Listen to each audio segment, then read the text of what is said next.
We've got a full agenda. Um, Welcome everybody to the first CTIPP Can Call of 2021. It started a pretty rough year, but we're optimistic that it's going to get better and we'll move towards our goal of making America trauma informed. Um, One of the keys to that is having a trauma informed workforce, making sure that every social worker and every public health worker and every physician and every nurse and every teacher and even every lawyer uh, understands trauma science and is putting it to work in their profession. And that responsibility falls on our uh, institutions of higher education.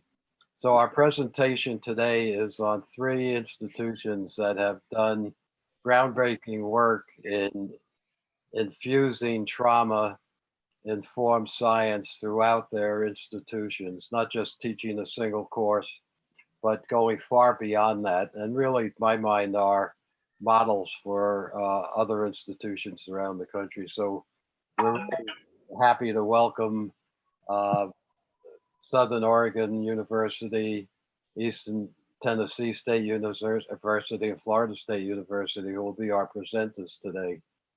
We also have some great programs coming up in the coming months.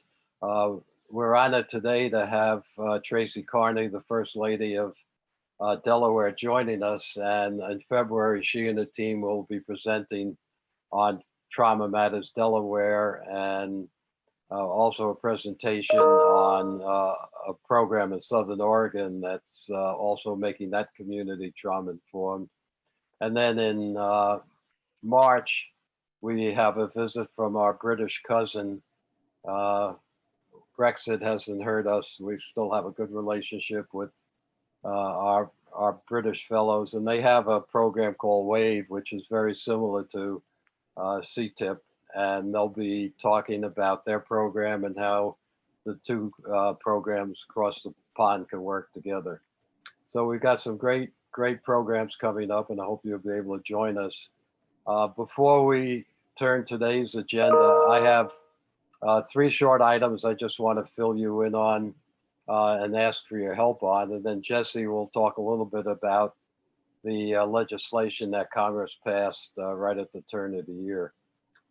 We've got two new initiatives going. One is uh, two state uh, elected officials have come together to create something called uh, trauma-informed state legislators, the Committee of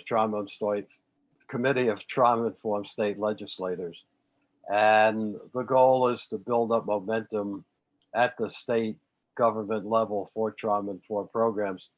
We found that 29 states had legislators who would introduce trauma-informed legislation, and the idea is to bring them together, build up momentum, share information, and hopefully get trauma legislation enacted at the state level, even while we're banging our heads against the United States Congress. Um, so if you know any state legislators that you think are interested in implementing trauma or introducing and pushing trauma informed legislation, please let me know and we'll add them to the list of participants. Um, we have not heard anyone from Delaware, Tracy. So if you have some state legislators in Delaware, we'd love to hear from them. The second initiative, that's a good introduction because uh, the First Lady Carney has been um, exploring recreating a First Spouses organization to bring together trauma-informed first spouses. We know a number of situations around the country where it's really the first spouses who inspired their spouses to uh, move forward at the governor's level. So if you know any first ladies or first gentlemen who are trauma-informed advocates at the state level, again, please let me know. I'll pass the information on, and they'll get invited to join this new initiative. Um, finally, one of our CTIPP's new initiatives is to encourage the Congress to hold an oversight hearing on the World Health Organization study that found that ACEs cost the United States $748 billion a year in lost productivity. That's 3% of our GDP is being undermined, being wasted by ACEs. And our hope is by having an oversight hearing on that study, we'll be able to create the momentum for comprehensive trauma-informed legislation. It's going to cost money, but when you look at the price we're paying for not doing anything, hopefully it'll produce the kind of legislation we know is needed to overcome the burden that ACEs and other forms of trauma imposing on our country. So we're going to be sending you some material on the request for an oversight hearing. Encourage you to contact your Congress people, senators, to encourage them to hold such a hearing. We think it can lay the foundation for a very active trauma-informed Congress. With that, I want to turn the mic over to Jesse, who will be talking about the stimulus bill that passed a couple of weeks ago and what it has in it that might be of value to those of you who are implementing trauma-informed programs. Jesse? Thanks, Dan. I also see that Jeff Hild is on the line, and so there is one part that Jeff added to a previous time that I was discussing this, and so Jeff, if I butcher this, please feel free to hop in. So a quick rundown of what was in the Consolidated Appropriations Act of 2021, which includes the $900 billion of COVID relief legislation. We know about the $600 direct payments to individuals and children, which were importantly, additional individuals were eligible for those payments, including mixed immigration status families. The additional piece of that, I believe, which is where I was cluing in Jeff, is that if someone was overdue on childcare payments, though the money from those payments were not necessarily taken away from that family, which I believe was the case in the first bill. In terms of education and childcare specifically, there was $54.3 billion for school districts, which it was noted could be used to support social emotional well-being of children and implementing trauma-informed supports.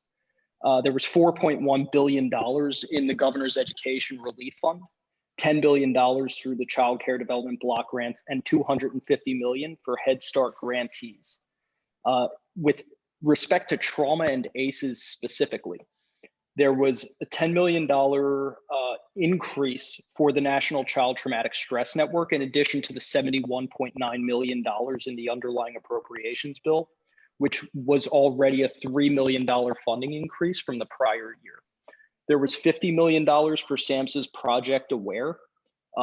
And again, that was in addition to the $107 million in the underlying appropriations bill, which again is a $5 million increase from the prior year. There was $600 million for certified community behavioral health clinics. And in the appropriations bill specifically, there was $5 million for enhanced data collection on ACEs by the CDC and language that supported the work of the Interagency Task Force on Child Trauma. There was also a particular section with respect to racial equity, which had $300 million to the CDC for targeted outreach and education and vaccine distribution in communities of color. And there were specific PPP provisions that ensured that there was greater assistance for businesses owned by people of color and greater diversity in that program. There was some specificity around internet access and increasing internet access for learning from home, and some housing supports. And finally, with respect to state and local governments, the deadline to expend CARES Act funding was extended until December 31st of this current year. So for those who have been with us for a while, back in May and through the summer, we did some serious mobilization in states and localities around CARES Act funding. And just to note that those funds are still available, and well, some of the funds are still available. They can still be used. And we expect for there to be, with another stimulus bill, some more mobilization that can take place. So just be geared up and ready for that this coming year. In addition to all of that, I wanted to take a few minutes to run with you through a new website that we've created for the National Trauma Campaign, which, if I am able to share my screen, I know that we have great presenters, and so this will only take a few minutes. But I just wanted to show you all that instead of operating off a single web page anymore, we now have a whole website devoted to the campaign. So there's a lot more information. If you ever want to see our events, you can see them on the bottom, and then you can also get the links to all of these calls on the events page. For those of you who haven't yet joined the National Trauma Campaign, it is very, very important to us that we are representative of the communities that we advocate for, and that we get as many people as possible to join in our forces. A lot of you on this call already are a part of that. Please help to engage your networks further. If you haven't yet signed up, it would be great to have your voices as a part of the campaign. You can do that on this Join the Campaign section, where you can find both a local liaison sign up form, as well as an organization and individual sign up form on this drop down here. And then last but not least, or two more things really quickly. We have a bunch of tools that are available in this advocacy tools section. We have a lot of resources in the advocacy tools page, and then specific infographics that are easier to digest for a lot of people sometimes. And so please feel free to use those. This social media toolkit, you can share on your own social media page. Feel free to tag us as CTIPP. And we often use the hashtag of transform trauma and hope is near, if you would like to include those. Finally, we have a share your story section. So that way we really harness the power of the voices of our advocates and of stories of both trauma, adversity, and resilience going on throughout the country, so that this campaign really does become more about all of the people around the country. And it's a shared collective of all of our voices, which is going to make this the strongest possible. With that, I will pass it back to Dan. Thank you for the time. One last pitch. If you haven't already, join the National Trauma Campaign. Jeff, do you want to say something also? I just dropped in the chat box some resources that our center, the Center for Community Resilience, has around the various COVID relief bills. And we are working to kind of update the summary to include a bunch of the provisions Jesse just described. And that should be live on Friday, but we just try to break down the items in there that may be of interest to folks doing kind of ACEs and equity and trauma related work. And that's up on our website. And I just dropped the link in the chat. Thanks, Jeff. Right on time, 2:15. Why don't we move on to our three terrific presenters? Why don't we begin from the West Coast and work our way east? John King from Southern Oregon University. Why don't you start it off? Okay, thanks, Dan and Jesse both for looping me in and the invitation to join with y'all. I'm happy to present and share, but I'm much more eager to listen and continue learning and staying connected with the great work that all of you are doing across the country. So, I'm the director of our School of Education and a few other programs that include our healthcare administration program and a few others at the university. So I'm going to share a little bit, about our conception of what we mean when we talk about working towards becoming a trauma-informed university. And give you a little bit of sense of kind of the process we've utilized to get there. I'll share a little bit of just touch base of a couple of protocols that we use when we're working with faculty and staff as well as students. Share a little bit of some of the results we're starting to see, and then leave a little bit of time for some quick Q&A at the end if possible. So that's the plan, and I'll just share that our journey really began in earnest back in 2017. For several years prior to that, Southern Oregon as a region on a cross-sector basis had been doing some great work to facilitate some shared professional learning cross-sector, to do some community engagement and education efforts, and really embed trauma-informed practices across our health and human services, the design and delivery of services. And I think I saw Bob Lieberman on the call here earlier, Laura Porter, who I believe is, a member of this network. And I know next month you'll hear more from Peter Buckley about some of those broader community efforts that have been so rich and are still certainly unfolding. Throughout that process, though, up until that point, the university had been largely a bystander to all of that. With the exception, we had embedded some ACEs training, the neuroscience, and started sprinkling some trauma-informed practices into our programs in the School of Education, in psychology, in fields where we were sending graduates increasingly out into to employers that expected that kind of base level of familiarity, from a workforce development perspective. But around 2017, we finally came to the realization that, the impacts of adversity don't magically disappear once you happen to hit a college campus. So the commitment at that point was to not only be teaching about trauma-informed practices, but to start implementing trauma-informed practices in our own efforts across all levels of the university when we're interacting with students, with families, with faculty and staff. And so the process that I'll share kind of has unfolded, a sustained process of building capacity, awareness, and skill for all our faculty and staff to be able to do that and apply those principles in their work, as well as continuing to embed more concretely and assess more effectively the trauma-informed competencies within the certain programs such as education, psych, counseling, nursing, healthcare, and on and on. And I'll just note, at the outset that we view that also as a workforce development perspective, right?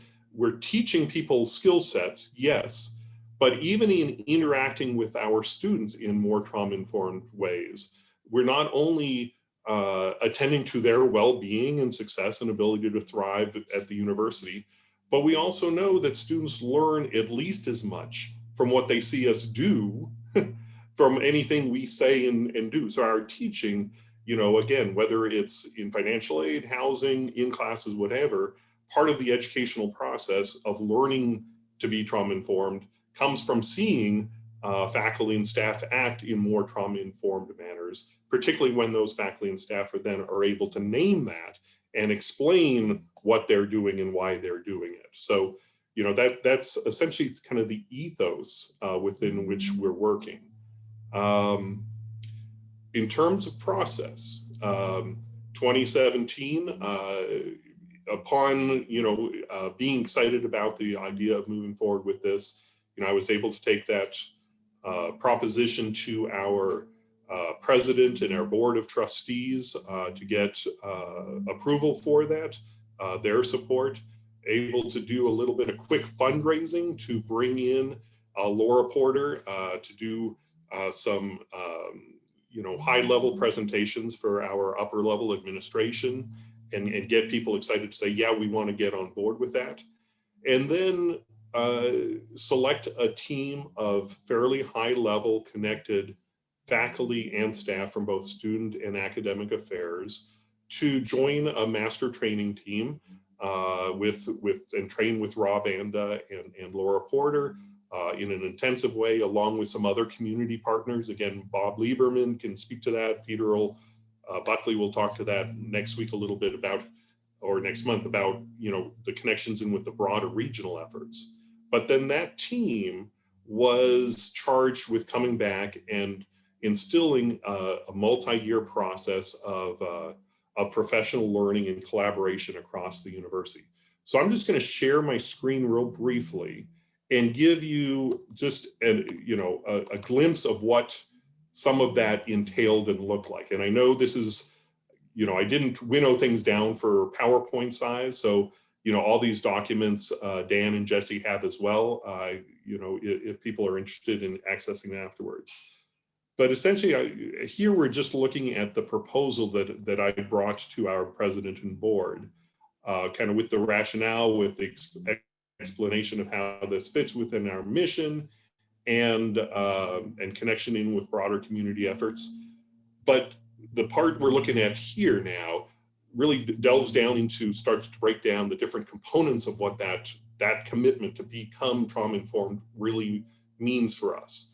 And so the first element of it was this shared professional learning, facilitated by a team of 8 departmental and unit heads that had a lot of credibility, standing, as well as skill sets in facilitating professional learning. We continue in the work of embedding you know, competencies and research and teaching within designated academic programs. But then we also went through a process of reviewing formally processes and policies throughout the university from a trauma-informed perspective. And I won't be able to touch on this very much, but what some of that entailed was really rethinking and transforming a lot of our communications with students, whether they're regarding academic holds or other sorts of academic probation sorts of things, from a trauma-informed perspective to communicate more clearly and effectively with students without triggering unnecessarily unhelpful anxieties and fears and insecurities. We embedded some syllabus statements and looked at grading and how we're communicating, grading and attendance policies from a more trauma-informed perspective. And so that body of work continues as well.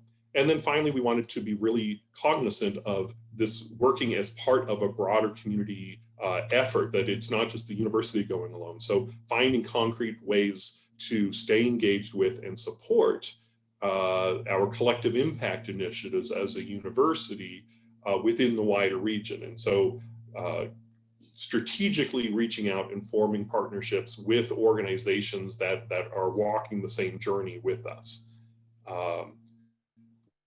was the goal there. And so, you know, we won't really bother looking too much. I'll stop sharing now at the, you know, some of the concrete steps of that.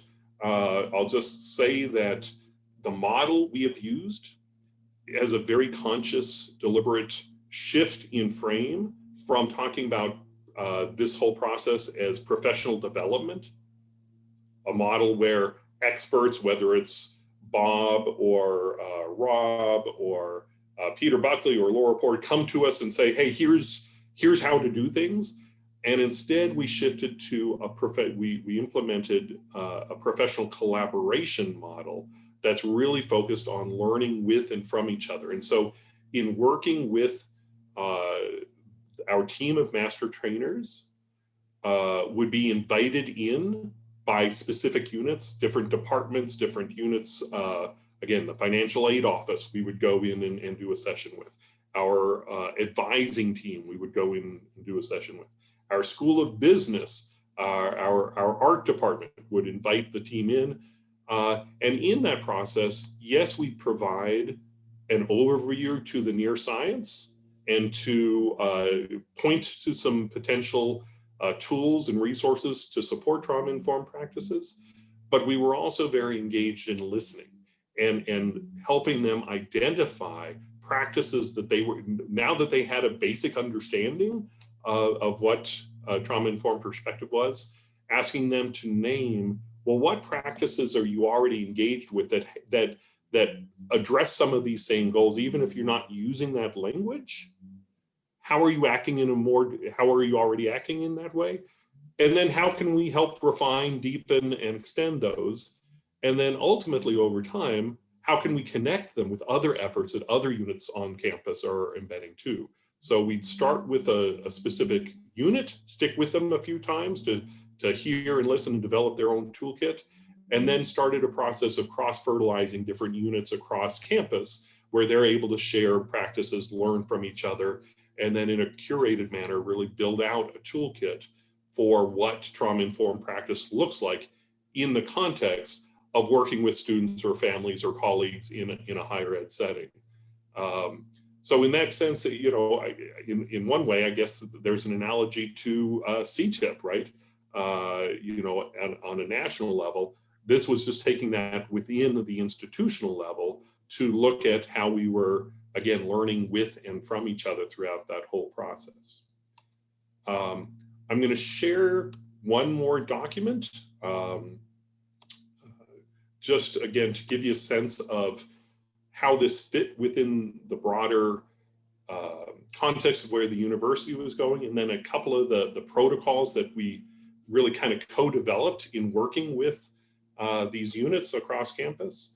And the first piece here, I'll just share, is this notion of individual capacities and relational factors and organizational factors related to developing resilience and operationalizing trauma-informed practices in a really concrete and discernible manner. The individual capacities up here fit within an ethos that we were working simultaneously within the university on becoming a student-ready campus. Okay, and essentially that content, that frame flips the whole notion of students needing to be college-ready on its head, and says that whenever we're admitting students, regardless of what level of traditional notion of college-ready they may be or may fall short of, we've admitted them, and they're now our responsibility to partner with them in developing the knowledge, skills, and readiness to be successful. So when we talk about things like self-regulation, executive function, growth mindset, hope, and navigational knowledge and self-efficacy, right? A lot of that is fits well within the traditional conception of what we mean to be college ready. But we also recognize that we can't just assume that and leave students to their own devices to either they have it or they don't, and they sink or swim depending on the results of that. For us as a university to be active partners in taking responsibility to actually teach and develop and support the growth of these capacities rather than putting the whole onus on students is a key piece of that. And I'm just looking down at my time as we go. So the protocols then that we've utilized when we go to units, departments, to talk about what they're already doing and how to refine the trauma-informed nature of that work, how to really partner in becoming student ready, the sorts of things I was just talking about. We've developed a few different protocols that are adapted from you know, a lot of the national wisdom around this work, from Ken Ginsberg, just a set of questions to pose to departments, to some of the resilient practitioner sort of work that either Fred Korthagen or Tom Scovolt utilize in terms of analyzing our own reactions as faculty or staff when we're feeling triggered or threatened. You know, a lot of work of being trauma informed is understanding our own you know, behaviors and responses to adverse situations or to moments of stress and anxiety ourselves. The tool that we've actually found most useful and provocative for people is this flipping the script narrative.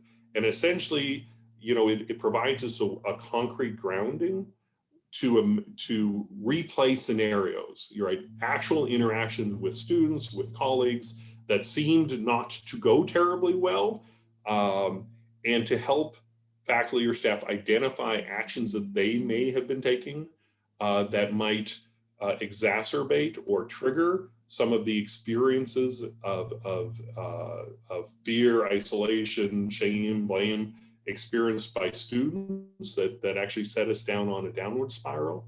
And then to say, once we've named that, let's collectively reimagine and replay that scenario, reframing our interactions, our speech, our communication, our behaviors in ways that might reverse the order of that spiral and help build, a sense of belonging and safety and meaning and such for students. So it's just living on one side of the protocol and then collectively reframing those interactions to work on a resilience building framework. So those are the sorts of tools. I'll go ahead and stop sharing here. Those are some of the tools that we've utilized as we've gone through that process. To this point in time, over a couple of years that we've been doing this, we've trained about 320 of our faculty and staff across 11 different departments. We've then set up a collectory, on our learning management system. We use Moodle, and so we've created an electronic resource for departments now to start sharing their own protocols and their own syllabus statements and their own revised practices with each other. So we have kind of this holistic toolkit being built. Unfortunately, that process has slowed a little bit when it's needed now more than ever. During the pandemic, our shared learning process has stalled a little bit as people's time and effort have focused on kind of more immediate needs and initiatives for students, but we're excited to kind of kick this back in. And so the last thing I'll share are just a couple of the ways that we're looking at effectiveness related to this work. So we have been tracking incidences of, we've been trying to identify measures of student well-being and measure and publicize and value those just as much as measures of student success. While ultimately those obviously reinforce and really are just two sides of the same coin. Universities have not always been as adept at recognizing and valuing and publicizing and measuring student wellness. And so things, along those lines we're looking at are, visits to our Student Health and Wellness Center, self-initiated visits for distress, for anxiety. We've been looking at things like our referral system where faculty or staff can see people in distress or exhibiting behaviors of concern, and looking at the incidence of those referrals for behavioral misconduct, for emotional, not misconduct, but indicators that students are demonstrating some sort of distress. And so calibrating those sorts of things, along with ultimately, we see this as kind of a retention, obviously, tool. And that whole framework fits within the broader regional framework where K-12 partners are also looking at, their disciplinary referrals, we have a statewide student health and wellness survey where students self-report indicators of psychological distress, suicidal ideation, all sorts of levels. And so we're trying to, in each case, build a framework that looks at both behavioral indicators and emotional and psychological indicators of wellness, and not just leveling off, the negative behaviors, but actually looking at the more proactive indicators of those sorts of self-regulation skills and things like that.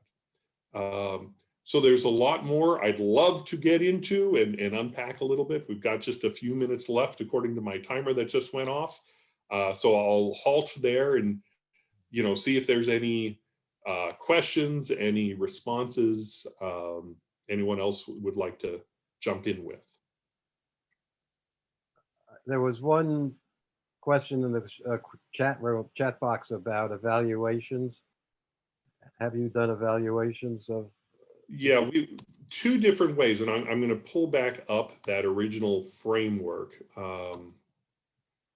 Give me 1 second. I'm going to scroll down to what we've said we were going to be tracking and evaluating, and we've done some of that. But again, some of this has unfortunately taken a little bit of a wayside as we've kind of immersed into more, pandemic related, or in Oregon's case, fire related remediation efforts. So what we've tried to do is look at both, from a shared learning perspective, the effectiveness of the training sessions and the collaboration work we're doing with units. So each presentation has a record of feedback and evaluation from the faculty and staff participating in it. But then we're also looking at more outcome metrics where, I talked a little bit about our SOU referrals. We do some work with the College Transitions Collaborative around a sense of belonging of students who are first generation new students to campus, and then measure that as it grows over time. And a few other sorts of more traditional student success sorts of measures, persistence and completion rates. And we're just at the point of trying to do the same thing with faculty and staff. Is this making our workplace more hospitable and supportive for our faculty and staff? What's their retention? What's their sense of belonging? We've started identifying, again, in response to a lot of the evaluations from the professional collaboration process. Self-compassion, professional self-care has become one of the main threads of how we help connect and support ourselves in doing work that is anxiety producing, stressful, and instead of talking about burnout, we now talk about compassion fatigue, and working on appropriate measures to kind of support kind of sustainability and a sense of well-being among the faculty and staff who are engaging in this work. And again, that's where kind of Thomas Scovelt's The Resilient Practitioner framework has been a really incredibly valuable resource for us. Great. We have time at the end for questions also. I don't want to take time away from the others right now, but the response from the chat room reflects my view. What you've been doing is really remarkable. And there's so much interest in it. One of the things we'll talk about at the end is maybe CTIPP needs to set up some kind of conversation room for higher education programs where this conversation can continue on a regular basis, because I think everybody is eager to learn more about what you're doing. And I think after they hear from Tennessee and Florida, they'll have the same views. So we're going to put that together, and we'll be getting back to you on some way for this conversation to continue, because it clearly seems to have stirred a lot of interest. I'm going to move on to our next. John, thank you. This is really, really terrific. Move on to our next speaker, Eastern Tennessee State University. Becky Haas is a familiar face to many of you, and to us, she's one of the pillars of our trauma-informed initiatives around the country. Becky, do you want to take it from here? Yeah, thank you, Dan. And that was great, John. And glad we got to visit by phone a while ago. I'm going to be super brief. I'm a member of the CTIPP National Trauma Campaign Strategy Team. And also in Northeast Tennessee, I've been one of the original developers of our community ACEs work, starting back in 2014 when I worked for the Johnson City Police, and in 2018 when individuals came from SAMHSA and said we had created a model that other cities could replicate around advocate, educate, and collaborate to bring resilient science into your community. I was offered a role at Ballad Health, which is a 3-state healthcare system, as their first ever trauma-informed administrator. And I worked there training throughout the community for 18 months. So when I began the work, I partnered with a psychology professor at East Tennessee State University.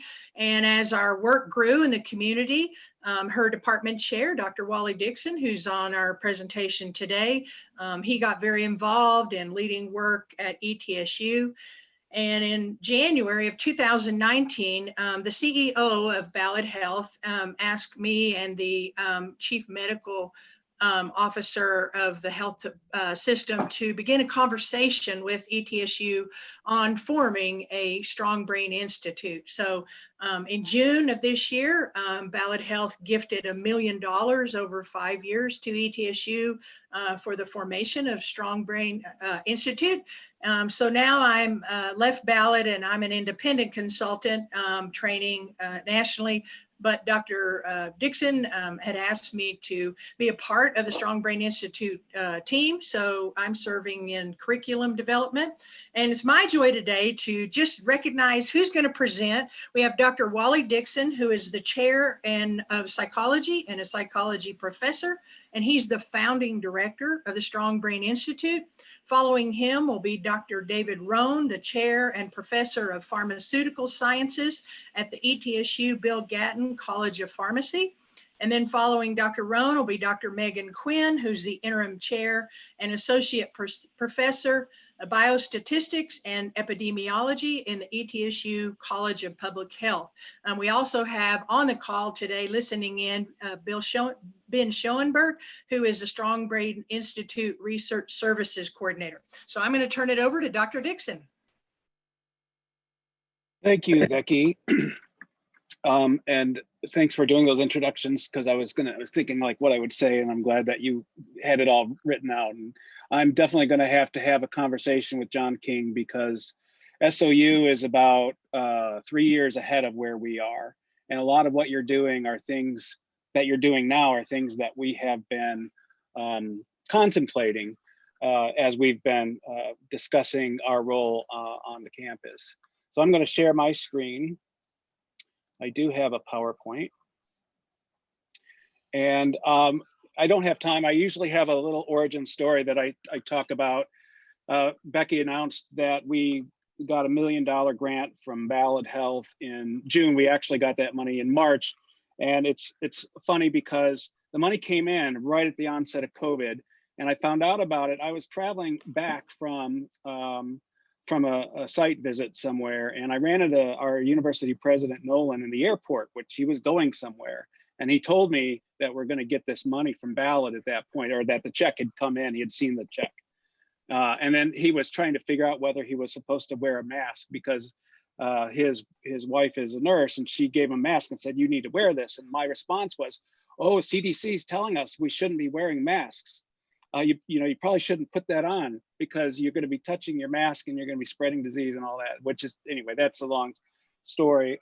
That's not the origin story I was referring to, but that's when we got the money. So let me go ahead and move the slide forward. So just a little bit, the word in our title, Ballad Health, ETSU, Ballad Health Strong Brain Institute. The word brain is an acronym for building resilience through ACEs informed networking. Our steering committee, it sounds like we went in the exact opposite direction of Southern Oregon, because we started with a group of faculty, a very large group of faculty, and then and began talking about what to do. So we started big and then zeroed in on what we want to do. It sounds like what they did at SOU was they had a small core, and then they started doing things, and then built the faculty up around that core. But so we went the opposite way. And we also focus a lot differently than SOU, it sounds like, because our focus is primarily using resilience framing rather than trauma framing. And I could talk about why. We spent a lot of time on the theory and the politics of that word. if people want to know why, I can go into more detail on that later. But I forgot to start my timer. Oh well, I'm gonna 2:46. Okay, so we have altogether we have about 20 people, which includes 15 faculty and 5 associates, including 2 full-time staff that are funded by the Ballad Health money.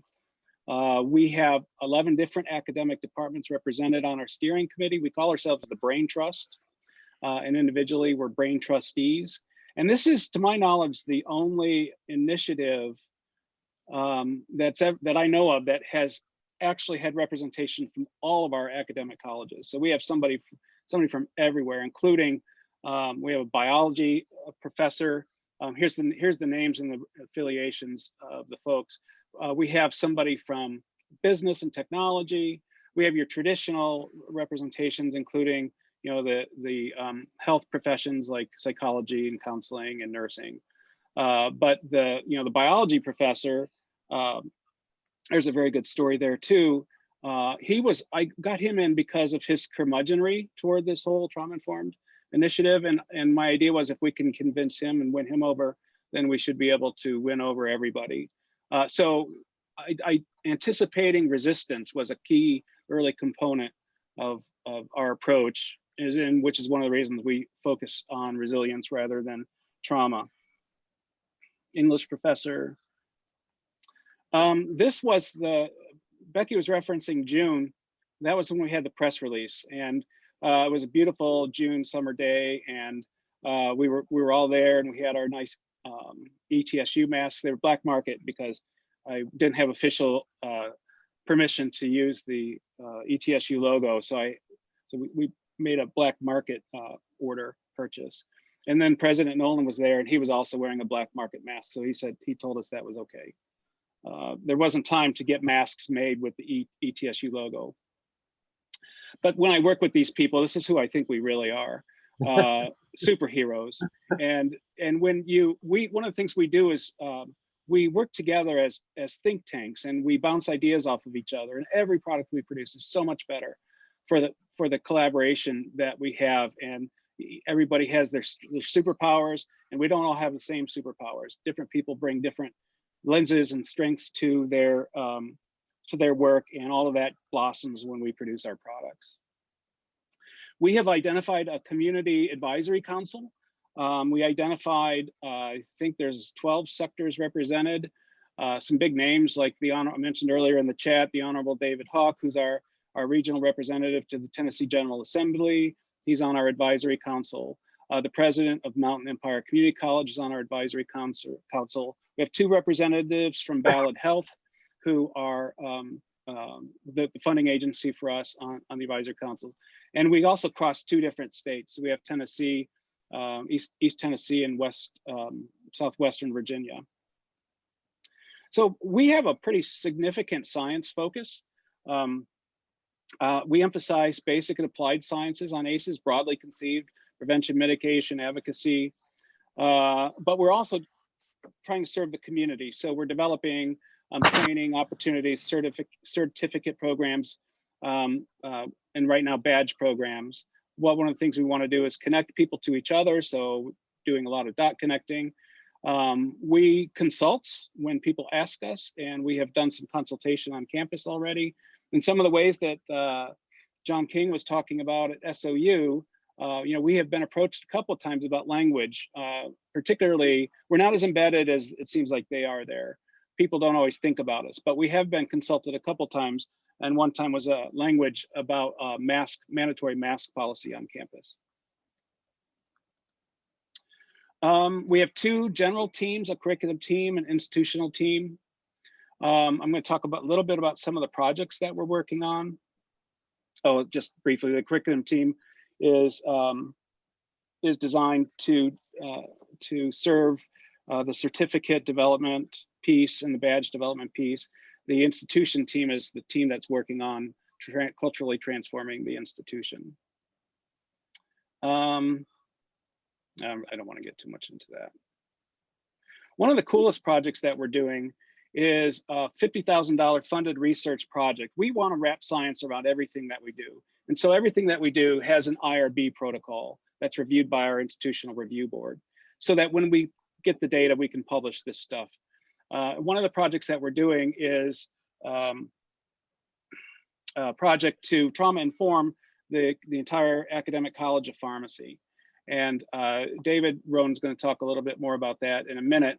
But this was a pretty big project. This was funded by an internal research grant mechanism that we have on our campus. And a lot of that money is being used to pay our research participants, but also to pay coaches that are working with different groups within the College of Pharmacy. I use this really in honor of John Lewis. We're causing good trouble because what we're doing is inserting ourselves in a lot of functions that we haven't been invited, automatically to serve in. So for example, one of the things that we're doing is hiring a new provost. If you're not familiar with higher education, the provost is the second in command at a university behind the president. And so one of our members is on the search committee, and we asked, does the ad say anything about being knowledgeable about trauma-informed practices? And the answer was that it wasn't.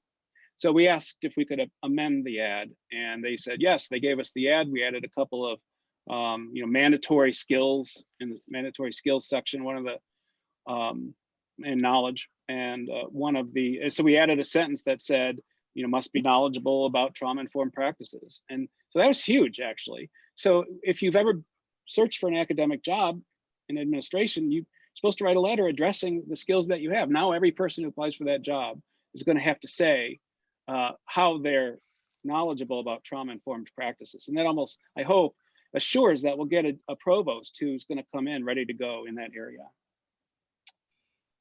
We have held some town halls. We didn't do science around this, but these were easy to do, low-hanging fruit, where we basically created a Zoom link and sent it out to the community and the faculty, and to talk about things that we're talking about among the Brain Trust. I'm glad to see so many people have their cameras on, because when people have their cameras off, I have a hard time a meeting where everybody's cameras off. So we had a meeting to talk about how that promotes resilience, like giving people the grace to have their cameras off if they need to. Just yesterday, I think we had a town hall on how to send resilience promoting emails. We've also written 2 op-ed pieces. The first one was published in the newspaper on cameras on versus cameras off, and the second one was about our local Johnson City commissioners are debating whether or not to have an independent equity advisory board, and some of the commissioners are resisting that because they believe that it is reverse racism, basically. And so we wrote a response to that, which we'll yet to see if we will get published. How am I doing on time, Becky? Oh, you're good. We still have about 11 minutes for our group. Okay. My student, so I'm a psychologist. I'm chair of the psychology department, and my research area is babies and how babies learn to talk and think. And 5 years ago, I didn't know what ACEs were, and a student came to work with me to do that work. And as I became familiarized with ACEs and resilience and trauma informing stuff and our statewide initiative, I kind of switched over to research areas. And so now we're doing research on trauma informing things. And I'm interested in resistance. So my student is doing her dissertation on identifying factors among faculty that will identify whether they're going to be resistant to trauma-informed ideas, particularly compassionate teaching practices. And so she's just doing a study. We have a training that we're developing. We have a pre-test, a post-test, and some of the things that she thinks is going to predict that is probably ones that you can think, like the human service profession faculty, like nursing, psychology, counseling. They're probably going to be receptive to it. Physicists, mathematicians, biologists, engineers, probably not. And so, but we don't know. We need to do the science around that. And so she's doing that for her dissertation. Okay, we're still working on connecting with the community. We have a couple of listservs. We're doing these town halls. We have the advisory council, but we have not yet met with the advisory council as a group. We just started, their term of service started in January 1 of 2021. Okay, and I'm turning this over to David. Thanks, Wally. I'm just going to give the elevator speech about the project that we've got going on in the college pharmacy. And again, I'm David Roan, and I'm chair of the Department of Pharmaceutical Sciences in that college. And so, as Wally said, this project is funded by university internal funds through the university through our Research Development Council. And the target of the project is the Gatton College of Pharmacy at East Tennessee State. And the subjects are all of the faculty, the staff, and the students in the P1, that is the first year of pharmacy school class, and there's 50 of those. The goal of the project stated here is that the current project proposes to empirically investigate whether we can create organizational and cultural changes to mitigate the effects of ACEs at ETSU through the implementation of trauma-informed practice trainings within the Bill Gatton College of Pharmacy. Over time, the Strong Brain Institute hopes to create an ACEs-aware and trauma-informed university from top-down administrators and bottom-up from the students. So we're using the College of Pharmacy as a model to try to learn about invoking mechanisms of change to change our entire university. So the methods in a nutshell are that initially all the groups were trained in trauma-informed practices and in resiliency. And then there are quarterly follow-ups for reinforcement in small groups, in addition to other mechanisms like sending out videos and reminders and other reinforcing devices through mass media. And then we're emphasizing the use of best practices of implementation science, where we consider what it is that we're trying to do and how we're trying to do it, but especially emphasizing who these people are and trying to make the process very personal and dealing with the whys and why it is that we would be interested in being trauma informed as a way of tapping into individuals' intrinsic motivation. So next slide, Wally. Thank you. And I just want to let you know where we are and where our students come from. And this is a map, and it's a little hard to interpret this map, but the star in the center is where we're located in the Upper East region of Tennessee. And we are almost immediately adjacent to Western North Carolina, to Southwestern Virginia, to Southeastern Kentucky, to Northern South Dakota, Northern South Carolina, and Northeast Georgia. So this is just where our students come from, and the green demarks counties. And if it's green, then we've got students from there. And so most of our students are from this region of Southern Appalachia. So just to let you know where we are, it's a pretty rural area, and this rurality often defines our students. So next slide, please. There it is, just by the numbers. Now, officially, we would say that a third of our students are from rural zip codes. But if you look at this region, if you're from an area like Philadelphia, you would say the whole thing's rural. But strictly speaking, strictly defined, it's 1/3 of our students. And about half of our students are first generation students. And this carries some special import because a rigorous program like the pharmacy program is challenging to begin with. And if the students don't have any kind of family history with higher education, then it becomes even more challenging. I would add that one of the data points that we're collecting or trying to collect are ACEs scores amongst the student population. And in our region, we have evidence that indicates that just in the region in general, the ACEs scores are higher than the national average. And then within our student population across the entire university, they're even higher yet. And we do not know yet what they are amongst our pharmacy student population, but we would imagine our projection is that they will be consistent with the broader university ACEs score. But as far as I know, this hasn't been reported for any of the 150 colleges of pharmacy in the nation, the incidence of ACEs amongst the student population. So that's that's some of the data that we're looking for. So do I have another slide? Let's see. Well, I don't, but I would say that we're collecting data on several endpoints. for the effectiveness of the program that will include, we, as a pharmacy school, we collect a lot of assessment data. We look at academic progression issues and disciplinary issues and there are a wide variety of metrics that we're capturing data on that will try to assess whether or not this program is actually having a measurable effect. We hope it will. All right, thank you. Thanks, David. So I'm Megan Quinn, and I'll be wrapping us up before I turn it over to Becky in just a few seconds.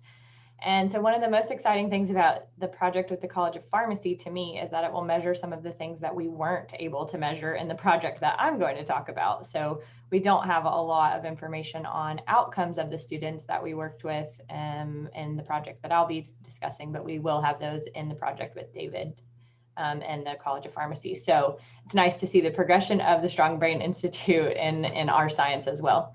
So the project that I'm discussing is a project we started in 2018. We were funded by Building Strong Brains Tennessee for a community innovation grant to provide training in trauma-informed principles for our health majors. So we have a first-year student course, first-year and transfer student course called Pre-Health 1350 or Health Professions Explorations, which is for all of our health-related majors. So we wanted to be able to identify the prevalence and types of ACEs in these students and their resilience characteristics, so that if we found students that did identify with high levels of ACEs, we could kind of catch them early and retain them throughout the college experience by giving additional support and services, referring them to counseling services, et cetera. We also wanted to assess their knowledge of trauma-informed principles through a variety of case studies and let them kind of apply the information that they're learning through the trainings. And then also to train additional trainers for sustainability so that there weren't 3 or 4 of us running around campus trying to train all these health students all the time. So you can go to the next slide, Wally. And we used a SAMHSA training that Becky and Andy Clements had adapted, and then we adapted it just a little more for our college age population so that the examples would resonate with students that were mainly between 18 to 22. So we had some initial program outcomes that we got. We had a really small sample size for this group because a lot of the first year students didn't want to fill out a survey at the end of their semester close to Thanksgiving, but our ACEs scores ranged there, and we had about 23% of our participants that reported at least 1 ACE and 22% with 3 or more. We found that these ACE scores are pretty consistent with other things that we've studied at ETSU, and again, like David mentioned, a little bit higher than we're seeing in the state. So on the next slide, you can see the Deborah Adult Resilience Survey that we used, and these scores range from 20 to 46. And knowing that we have higher resilience scores helps students to recover from ACEs, both childhood and also any trauma that they're experiencing in adulthood. So we did have fairly high resilience scores, but still room for growth there. And then knowing that just those personal strengths and supportive relationships play that protective role, which I think all of us on the call know, but seeing that in our students and seeing where we can promote additional resilience throughout their time in college will help them to finish college and go and get a job and all those wonderful things. So on the next slide, you can see our potential impact that we think we've made. So we've trained over 600 students. We did a train the trainer for instructors, so we have some sustainability with that. The students were able to assess their own ACEs and resilience scores and really had some light bulbs go off. So they recognized how prevalent trauma was. They heard these survivor stories through some of the videos and really understood that ACEs and trauma-informed care would be beneficial to their future careers. So they were excited to know that they were getting this early in their program and that the local health system wanted this to be done. The local school systems wanted them to learn this, et cetera. So that was very quick because we are almost out of time, but I will turn it over to Becky. Okay, well, thank you, Megan and Wally and David. It's just great to be part of your team. And Dan, you know, I've hung out with you and Jesse and CTIPP and ACEs Connection. So we're totally on the same page. So coming in the summer of 2021, the Strong Brain Institute was planning to launch a national university conversation. So Dan, if you and I can chat about that, any way we could help be a host.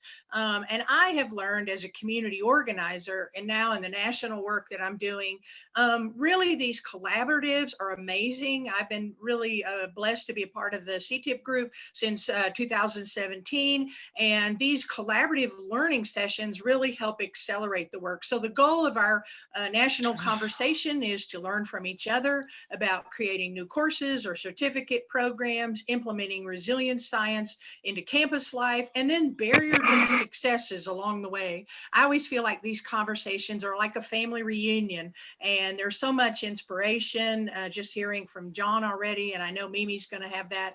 So if you would be interested in joining this conversation, you can email Ben, our research coordinator, and his email is there. And I would love to chat with you, Dan, maybe about more ideas that you have going on in that. And thank you for allowing us to participate.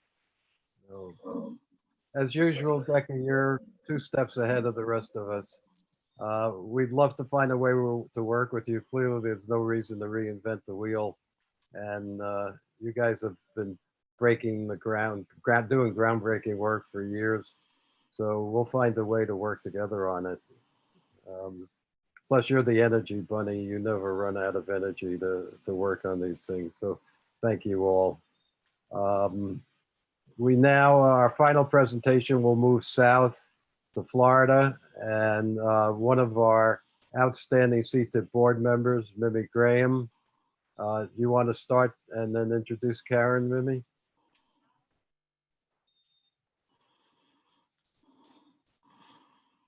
Oh, Karen, you want to? Hi, Mimi, you're on mute. Oh. Sorry.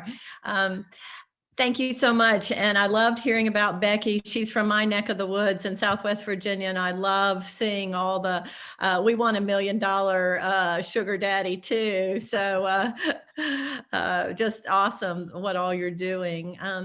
I run the Center for Prevention and Early Intervention Policy, and we primarily have been working in infant mental health and trauma-informed programs for kids 0 to 3.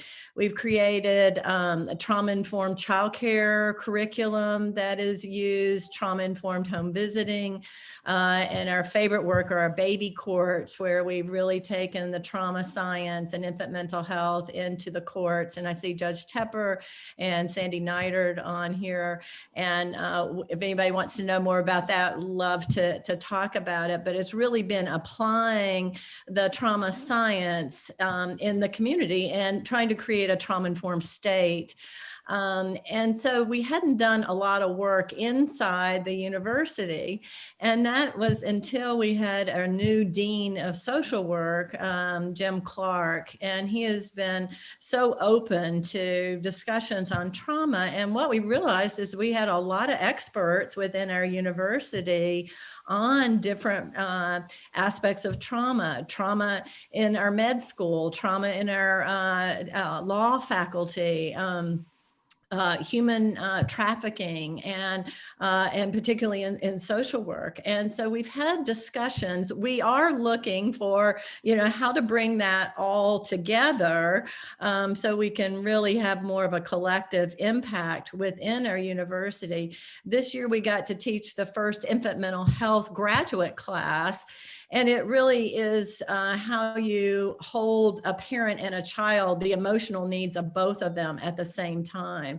And I realized that teaching students is how we change the future. These 20-year-olds are going to be the face of the future. And they talked about how they would never see a child the same again, because once you've seen with a trauma lens, you can't unsee that.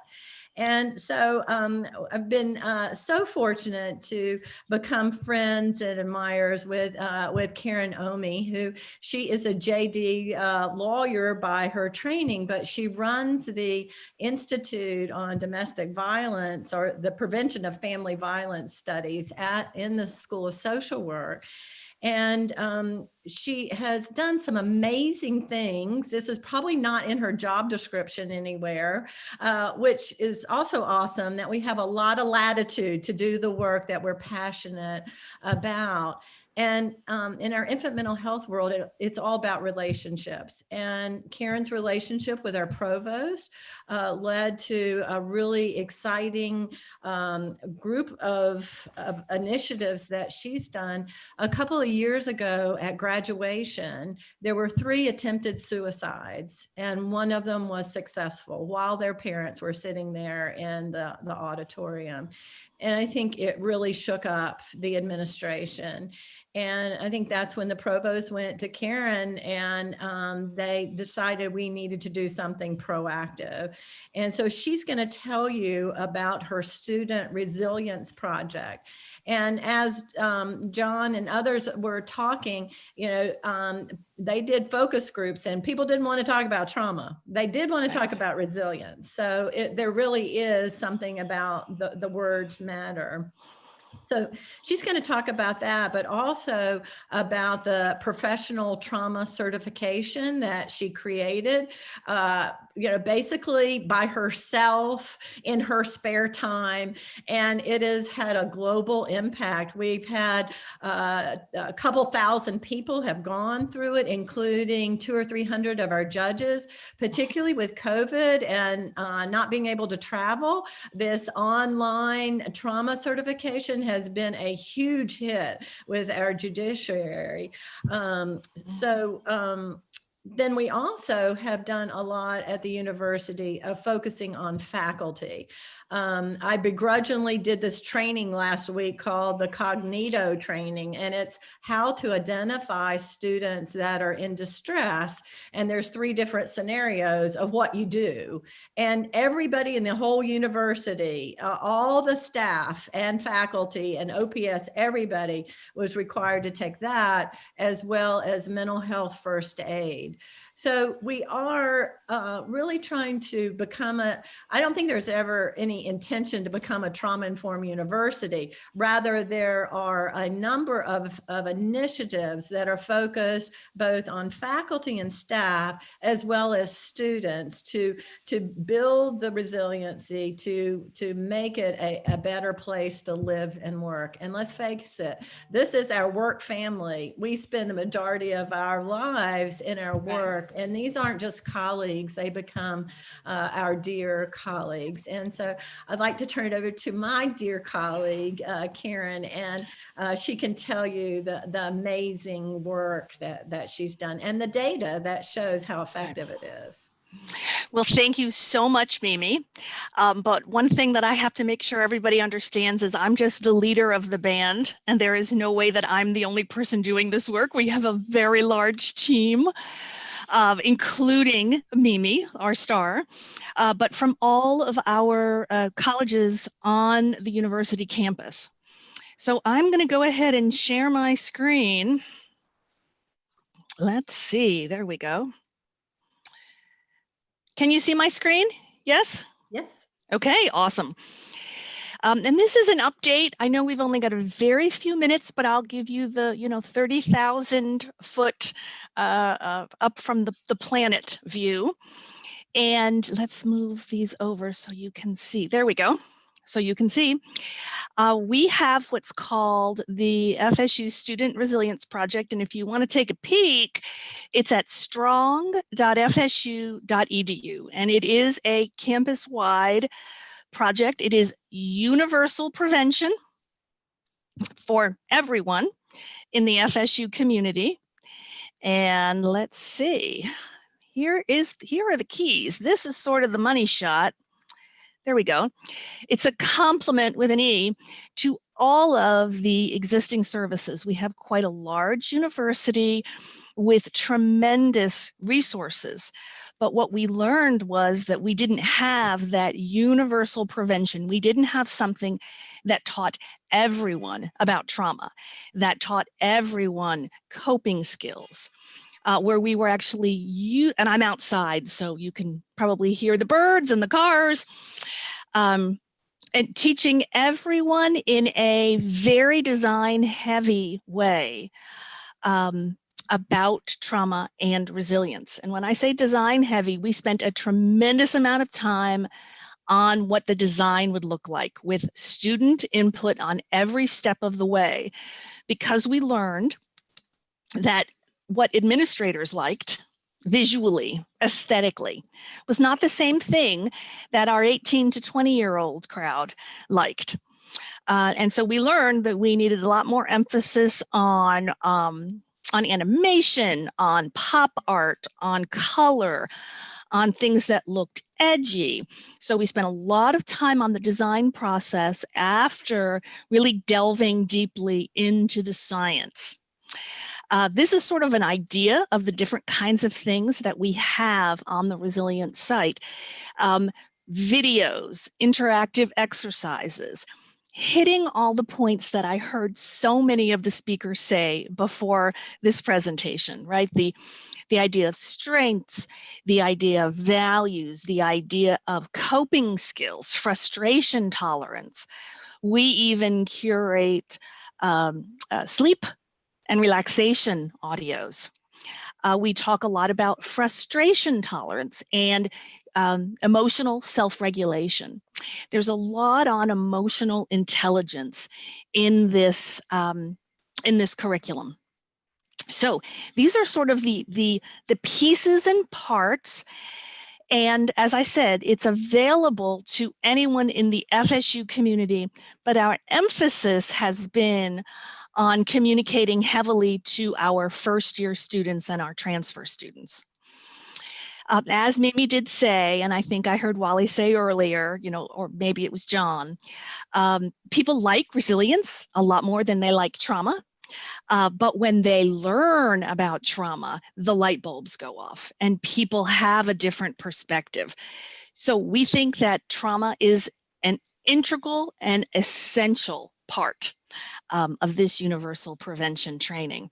But we try to let students know that they've already, because they're already at FSU, they're already at college. So we know that they already have certain skills and they can develop more at college. But they need to learn about the impact of trauma. And we tell them lots of reasons, including so that those same traumas don't get repeated intergenerationally.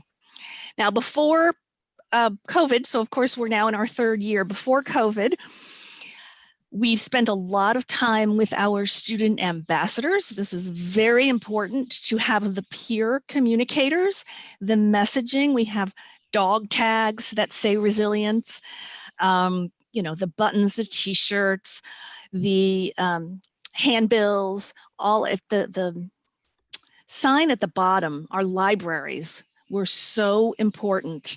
That's where a lot of our first years live, right? And our libraries put resilience materials on every single screen. So that was very important. We've now taken our animated figures, and you'll see this if afterwards you go and you look at our video. We took our animated figures and we put masks on everybody, little masks with FSU seals, because we're working on that social norming part. We've learned a tremendous amount of what our students think is important and sort of how to get that health messaging to them. Lots of science, lots of data, very, very much steeped in the evaluation process. And then, as I said, in every single step of the development. Some of the things that we've learned, and we've also developed a little research corner for our students who are interested in the research. We've been publishing a lot for only being around for a few years, but we have found that students really like learning about that normalization of struggle, normalization of the experience of trauma. Students want to get help identifying their struggles. They want to find a way to feel more efficacious, and they need us to help them do that. We have learned about our special populations one of the things that we've learned is women, our students of color, and those in our LGBTQ+ community, probably not surprisingly, tended to report more adverse childhood experiences and less resilience than their male, white, and heterosexual peers. So what we wanted to do is go to that, then to those student groups, go to those faculty mentors, focus on those students to make sure that we're doing enough outreach to make sure that they have access and they are using these materials. Students who viewed the site were more likely to use mental health resources as compared to our comparison group. And, you know, one of the things that we really have learned is that the students loved learning, loved being able to choose among coping skill lessons, deciding what they wanted, because it wasn't a cookie, it's not a cookie cutter program, right? Everybody's going to be interested in something different. And they liked practicing the self-help activities and referring their friends to the self-help activities. Design, again, there was a lot of emphasis on students believing that this is authentic, that this is honest content. They wanted frank discussions, not just happy talk. So you're absolutely right in that a lot of people don't want to talk about trauma, but students appreciated learning about trauma. They appreciate learning about trauma. And we learned that the faculty and staff, once you package it in a way that normalizes, that makes it's universal trauma, adversity, and overcoming adversity is universal, then people are more receptive to learning about the trauma-informed facts. Let's see, the credibility of the site was really important. So it was one of the very first things that we began to test. Let's see, we did lots of, they're called restorative narratives, and then we tested our restorative narratives. Lots of universities use peer-to-peer videos, right? I'm going to tell my story, and you're going to listen to my story, and you can learn from my story. And we sort of took a little bit closer look at that, and we said, we're going to have you listen to people's stories. You choose what you want to listen to out of a whole cast of folks and topics. And then you have an action plan. You have an action plan. So you're not just left with this narrative, you then have okay, what's next? And people really liked our restorative narratives and said that it made them feel that they could effectively deal with their struggles in college. Also, the whole idea of peer-to-peer communication, students referring their friends to the project. And when we're talking about thousands of students, right? So within the first 2 years, we had over 10,000 students using the curriculum. And students sharing information about the Student Resilience Project to their friends and returning time and time and time again when they found they needed the content. We have one unpublished study that we did during COVID. And out of our participants, about 1 of 4 of them had come specifically to the Student Resilience website to get help dealing with COVID-related issues. And we're really talking about depression and anxiety, right? Worry and stress, and gave us great feedback about how the website made them feel.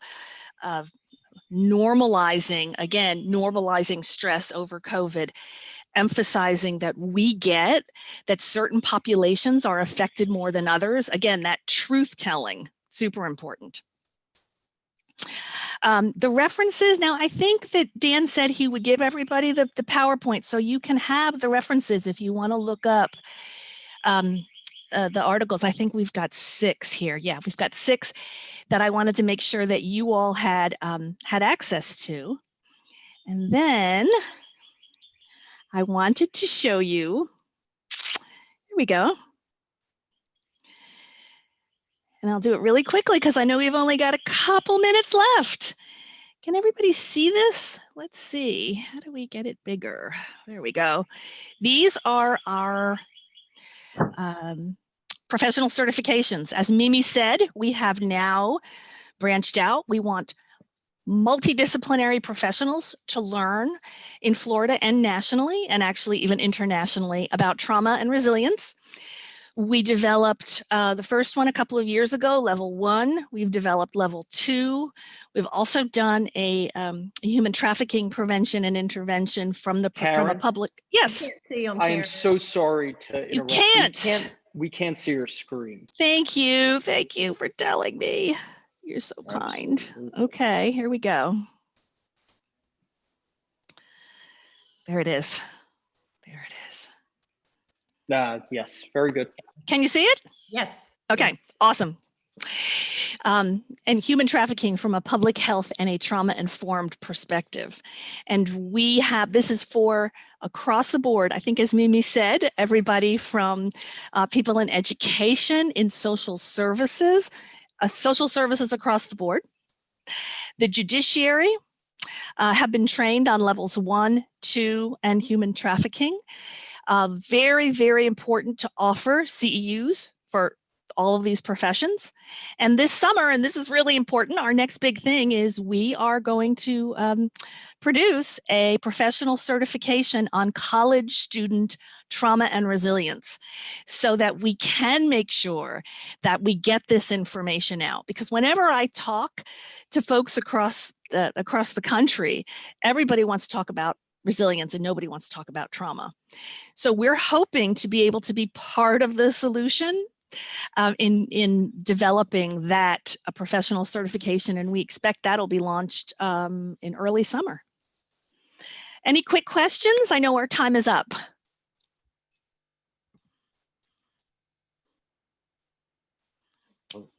Well, I think Leslie Bauer captured it in her chat comment that what this has proven, there's no single way to do trauma-informed universities. Each of you has taken a different path. Each of the path you're taking is exciting and looks like it has so much potential. As Leslie pointed out, the one thing all of the ones have in common is the energy and the passion of the people who are doing it. So thank all of you who presented today for sharing your passion and your energy. My only disappointment is nobody talked about how to use trauma-informed approaches to make law school bearable. I'm still traumatized from my law school. But with that, we have a few minutes left for questions, and we will proceed with Becky's help to continue this conversation because it seems like one that has really struck a nerve and there's so much interest in. So any questions before we close it down? And this is Leslie. I would just like to observe on what Karen was, well, a couple of the presenters have talked about preferring resilience as a terminology over trauma. And I think I get that. I just make the point that resilience is really different than recovering from, a history of trauma. They intersect obviously, but they are two different things. And I like it that I think all of the programs are trying to do both. I think it's great. Can I comment on that? So one of the reasons that we talk about resilience is because resilience is, trauma is sort of deficit based and applies to a subset of people, whereas really resilience involves everybody, including people who have trauma histories. And so it really was just more of a matter of getting buy-in to say that, no, you can do this too, even though you haven't had a trauma history. You're gonna like when people are nice to you, even if you haven't had a trauma history. So, I mean, that's why we're doing it. We don't shy away from talking about trauma, but the effort is to recognize that really everybody needs to be engaged in this process. Dan, this is Carrie Sipp with ACES Connection, and I'd just like to say one thing, and that is that this has been a terrific call, and this is right where we need to be. I mean, 3 years ago when I started at ACES Connection, I wanted to get ACES in medical schools community together, and we did, and then ACES in nursing schools, but to have on college campuses where you've already got cross-sector disciplines working together, ACEs connection communities for, University of Florida. There is one for University of Florida for their trauma-informed certification, but at Florida State, to have an ACEs connection community at Florida State that's an outgrowth of the certification, and to have one at ETSU would be fabulous, and at Oregon, because we could get the students who are interested in this to help create those communities. That would be a wonderful experience for them, and they could actually apply and report on ACEs Connection what they're doing, so other colleges and universities could see that. And if we can get it into the colleges, we're on our way. Would be great. I'll put my information in the chat, but there is a community facilitator for each section of the country. That if we could do that, it would be fabulous. What a great idea, Carrie. Thank you. Any other thoughts? Well, if you haven't already seen Jesse's note that if you want to be part of the continuing conversation, to let him know either through the chat room or by emailing. How do you want to do it, Jesse? Emailing you or? Yeah, if you email me, and I'll put my email in the chat as Dan is finishing up. Yeah. Feel free to, for either that or getting onto the CTIPP CAN list for follow-up information. Email me about both. You all have Jesse's email from when he sends out the notices of the meeting, but it's really easy. It's jesse@traumacampaign.org. And we look forward to this being just the beginning of a very, very productive conversation. That I think, Leslie, if we can get our universities to become trauma informed, and so much falls into place behind that. Mhm. So thank you all for joining us, and we look forward to you joining us in February when we have our First Lady from Delaware and others presenting. So in the meantime, stay healthy, stay safe, and thank you again to all our Thank you, speakers. Dan.